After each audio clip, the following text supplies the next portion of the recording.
आपके द्वार पहुंचा हरिद्वार एक ऐसी योजना शांति कुंज द्वारा संचालित हुआ पूरे देश भर में कि सारे कार्यकर्ता गांव-गांव जा करके देव स्थापना का क्रम और गंगा जली के क्रम होने लग गए।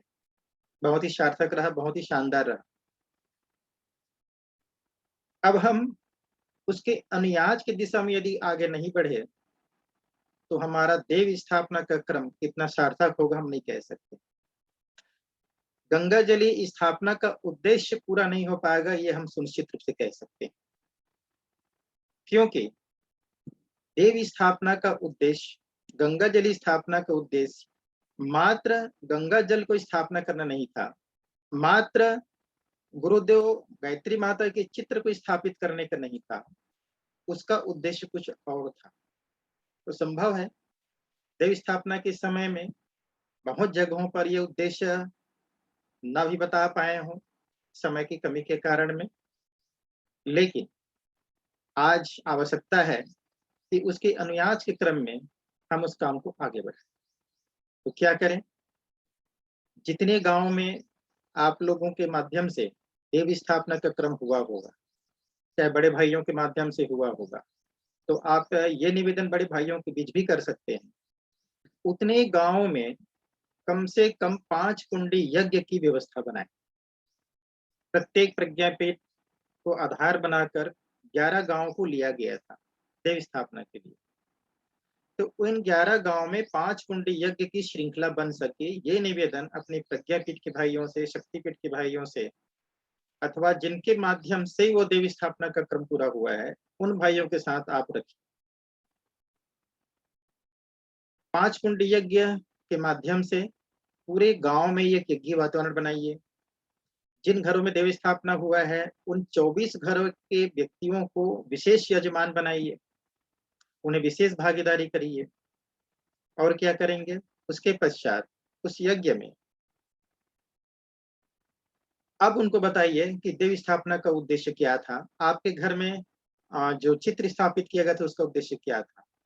एक आध्यात्मिक वातावरण उनके घर में बन सके, यह आध्यात्मिक वातावरण बनाने का पूरा प्रयास आप यज्ञ के माध्यम से कीजिए।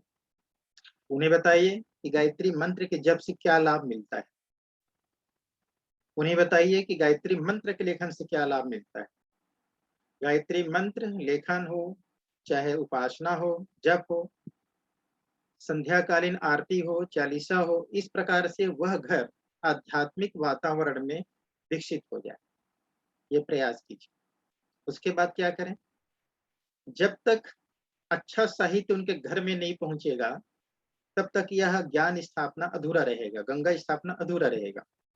तो आप अपनी पुरानी अखंड ज्योति युग निर्माण योजना को लेकर के जाइए और बताइए कि यह अखंड ज्योति युग निर्माण योजना से उन्हें किस प्रकार सहायता मिलेगा, किस प्रकार मदद मिलेगा। और उस अखंड ज्योति और युग निर्माण योजना का ग्राहक बनाइए, सदस्य बनाइए, वार्षिक सदस्य बनाइए, आजीवन सदस्य बनाइए, जिनसे नियमित रूप से उनके यहाँ एक प्रकाश पुंज पहुंचता रहे। उसके बाद क्या करेंगे? इन 24 घरों में जहाँ देव स्थापना हुआ है, उनके भाइयों को बीच बैठा करके आप एक मंडल बनाइए। युवा मंडल बना सकते हैं, महिला मंडल बना सकते हैं, प्रज्ञा मंडल बना सकते हैं। युवा मंडल का मतलब है जिसमें केवल युवाओं की भागीदारी रहती है, वो युवा मंडल। महिला मंडल का मतलब है जिसमें केवल बहनें रहती हैं, वो महिला मंडल। और प्रज्ञा मंडल का रहता है जिसमें सब शामिल रहते हैं, युवा भी हैं, वरिष्ठ भी हैं, महिला भी हैं, पुरुष भी हैं, सबको मिला। तो जिस गांव में जिस प्रकार की स्थिति है, उस प्रकार का एक मंडल का निर्माण वहां पे करें, जिससे कि शांति कुंज के विचार लगातार उस गांव में पहुंचता रहे और शांति कुंज से जुड़ सके, आपके नजदीक के शक्तिपीठ से, प्रज्ञापीठ से जुड़ सके।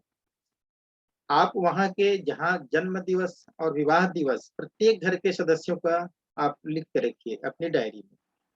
यदि आपके पास समय है, आप नजदीक में रहते हैं उस गांव की, तो किन्हीं के विवाह दिवस में आप वहां पे एक छोटा सा दीप यज्ञ कर सकते हैं, एक कुंड यज्ञ कर सकते हैं और बाकी भाइयों को बुला करके प्रेरित कर सकते हैं।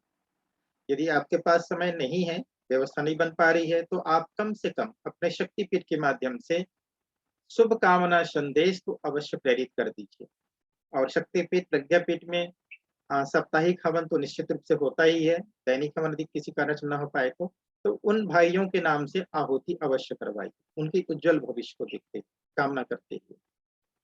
तो इस प्रकार आप उनके उज्जवल भविष्य की प्रार्थना करने के लिए उनके साथ जुड़े रहेंगे। कब तक जुड़े रहेंगे? आप तो हमेशा जुड़े रहिए, आपको फ़ायदा ही है, लेकिन कम से कम 1 वर्ष तक निरंतर आपको खाद-पानी देना पड़ेगा। आप कोई पौधे लगाते हैं और उसमें पानी डालना बंद कर दीजिए, क्या हो जाएगा? पौधा आगे नहीं बढ़ पाएगा, जीवित नहीं हो पाएगा। यदि आप पानी डाल रहे हैं, तो उस उपयुक्त खाद भी चाहिए कि वहाँ पर कुछ कीड़ा-मकोड़ा ना हो, इसका भी ध्यान रखना पड़ता है। ठीक इसी प्रकार जिस गाँव में आपने पहली बार देव स्थापना किया है, वहाँ के भाइयों से आप 1 साल तक कम से कम नियमित संपर्क बना के रखिए। उनके साथ आत्मीयता का विस्तार कीजिए।